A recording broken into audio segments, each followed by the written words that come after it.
Our president, we have our prime minister here, we have the leader of the legislature, and the chief justice. These are members of the executive council, even myself. We all know ourselves, and you know the purpose of this organization. The purpose of being myself is for the well-being of Igbo, the well-being of Biafrans. We are both in this struggle for the betterment of our people. And at the outset of this struggle, we said that we are going to pursue the issue of Biafra through non-violence from A to Z, through non-violence. It was on this premise that all our members were registered.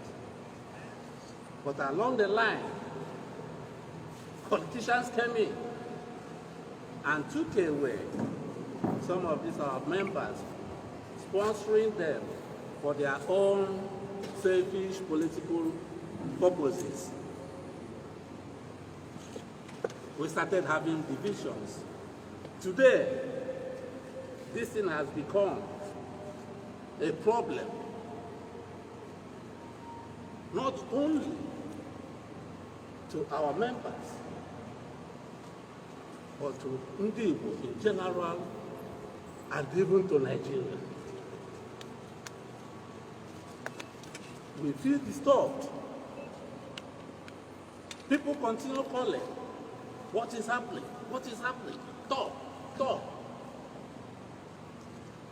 And you see the danger in the horizon.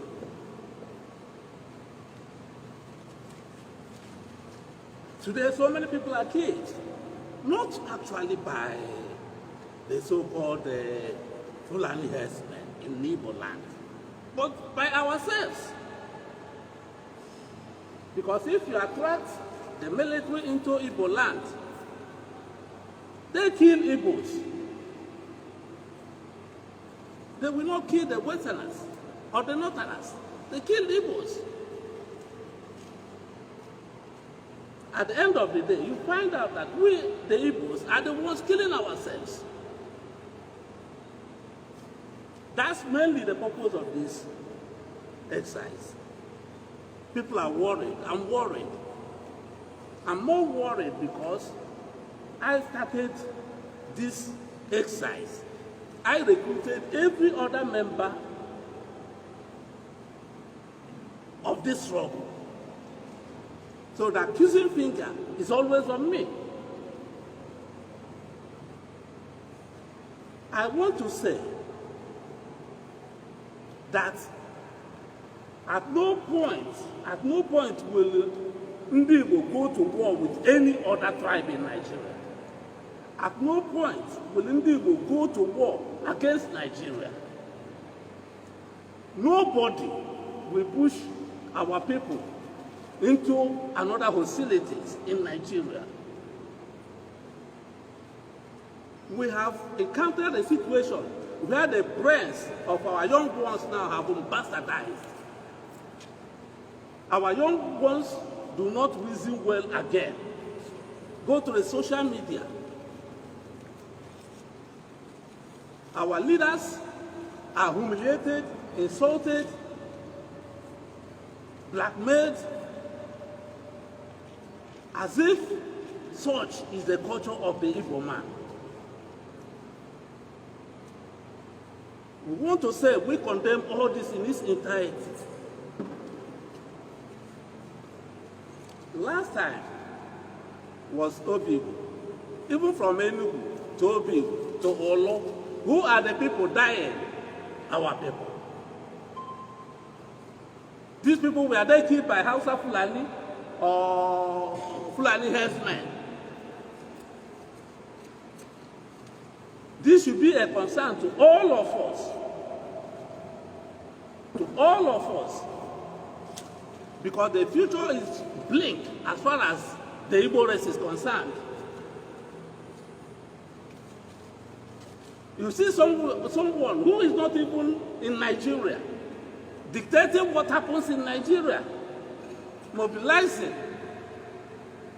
They use through internet to insult their leaders, to destroy lives and property, and to hang the hopes of Ndi Igbo in despair.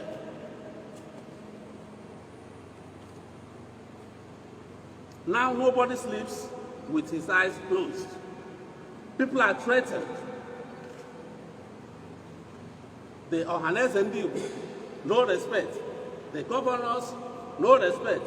Prominent Igbo citizens, no respect. Threats everywhere.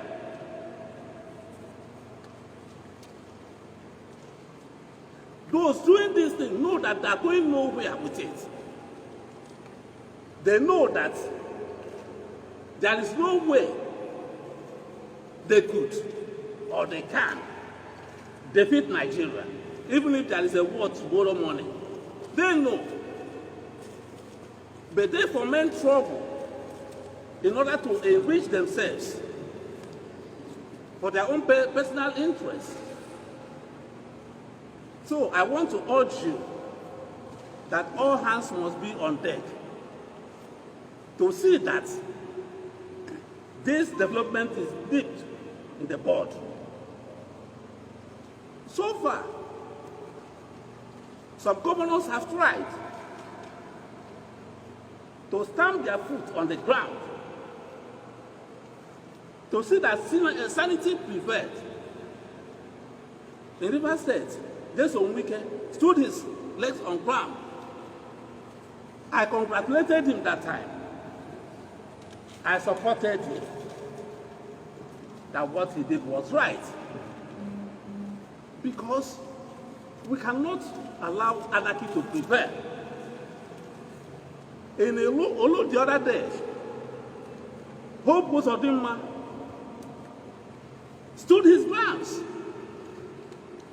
I congratulate Hope Uwazurike for the way he solved the issue of war.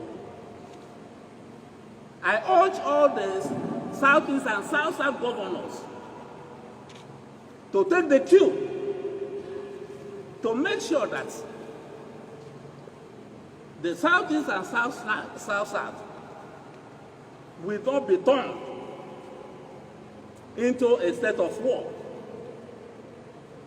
I urge all other governors, we must have decorum, we must recognize our leaders, whether you believe it or not.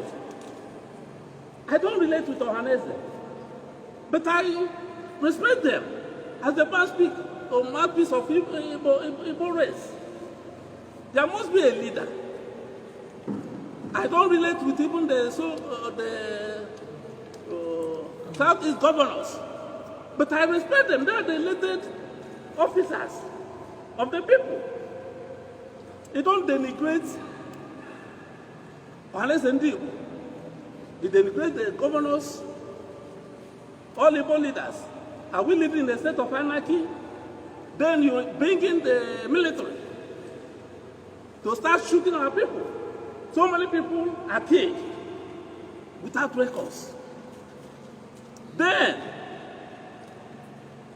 the person is in either London or America, in his comfort zone, with his family. Hi, how do you explain this? I'm here. I started this struggle over 20 years ago. I have never left Nigeria. I have suffered more humiliation than any other person.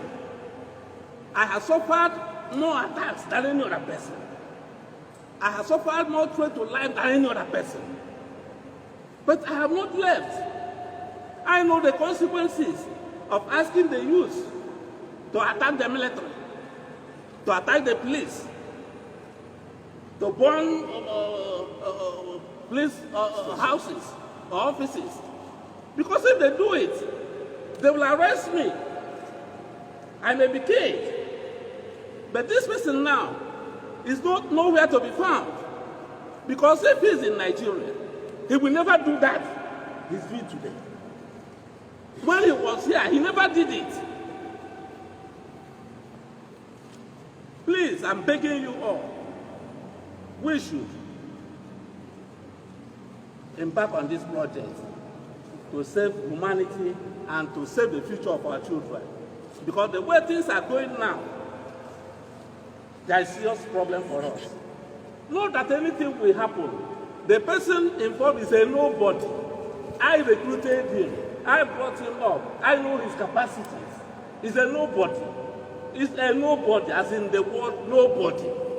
But he is inciting our youth, using their brains and bringing them into death trap, into harm's way. So many people are killed.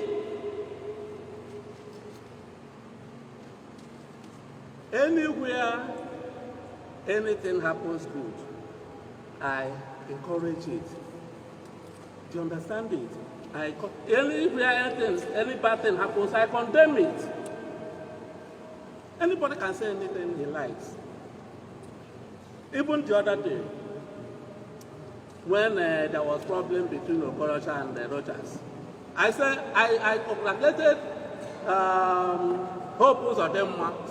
between Hope Uzodinma and Rogers. I congratulated Hope Uzodinma because nobody should take the resources of a state as its own personal property, or the governance of a state as its own family governance. So if you go there and steal the property of the state, I will congratulate anybody that wants to get it out from you.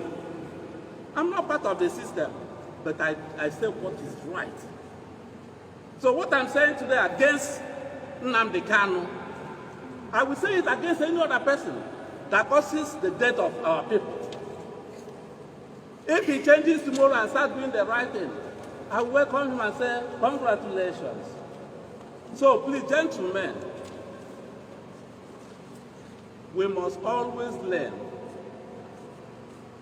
to uphold the culture of Igbo land, of Igbo race. Respect our leaders.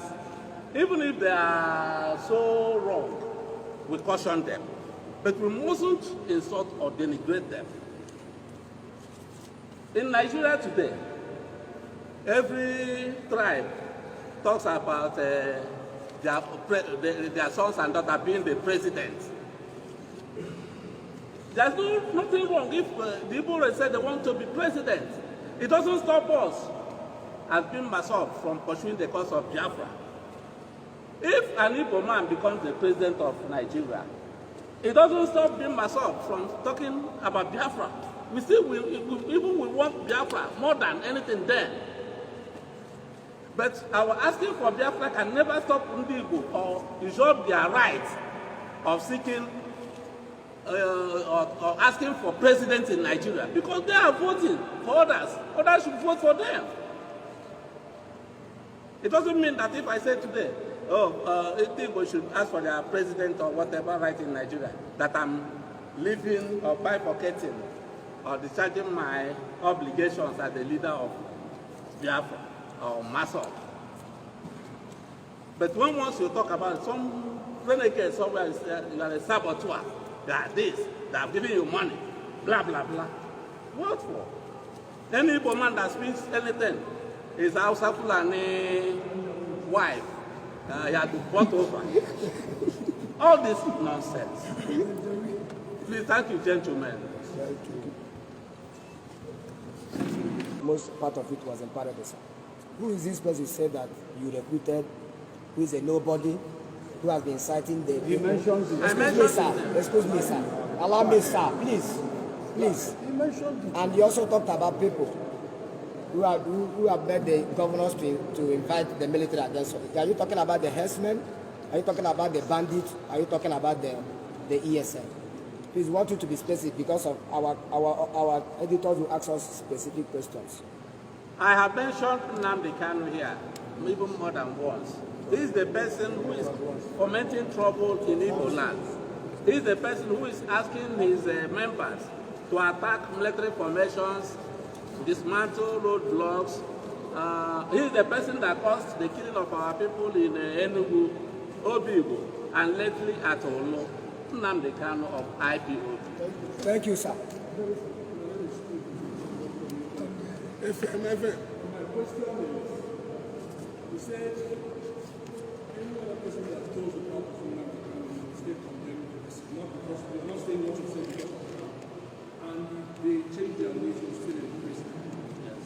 Now, we are under ssame, have taken up arms. How do you suggest they be demobilized? Well, now they've taken up arms. Yes, what I suggest, the Southeast governors should take that ESM from him. The Southeast governor, because we need security. We are not saying that we don't need security in the Southeast, but it has to go within the dictates of law, within the rule of law. The Southeast governors should take that ESN, whatever, away from him. Equip them, train them. They'll be responsive or responsible to the authorities.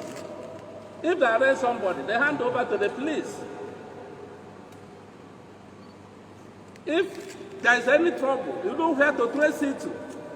They will be documented. So I urge the Southeast governors to take the ESN from Nnamdi Kanu and profile it well. I think that we are fine. No.